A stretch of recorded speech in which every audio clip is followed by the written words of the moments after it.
My name's Ned McGreevy, and I'm from Warren, Rhode Island. My name's Jake Everich. I grew up in Charlestown, Rhode Island. My name is Fred Matera. My name is Dennis McCarthy. I was a commercial fisherman out of Point Judith. I've been a commercial fisherman here for 40 years. I work in the photovoltaic solar panel energy business.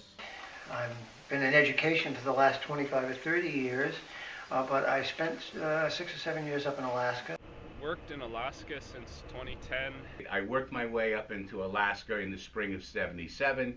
I went to Alaska in 1979. Back in the early 80s, I fished in Bristol Bay, and currently fish summers over the past 6 or 7 years, on occasion in Prince William Sound. Currently, I'm a deckhand and engineer on a 120-foot pollock catcher vessel. I worked on a gill netter and a longline vessel. I worked in the salmon industry. I worked on a processing vessel. I cleaned fish and worked in the warehouse. I went there as because to me that was the last frontier.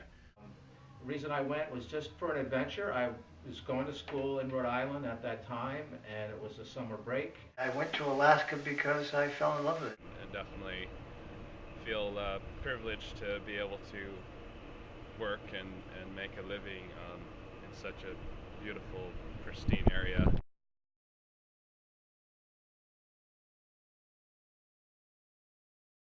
I think Pebble Mine obviously concerns me being a fisherman.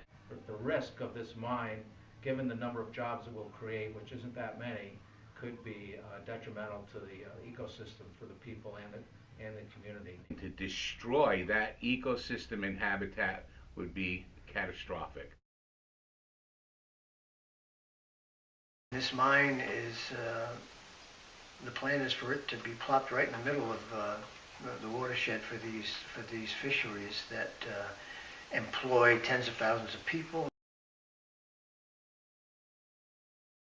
If something goes sideways with the mine, it'll impact an industry that's been viable for over 100 years. So that's why I'm concerned about stopping this development and ensuring the privilege and the rights of people to continue fishing these ancient migrations of red salmon. I don't think that the short-sighted economic impact of Pebble Mine is worth risking the native salmon stocks.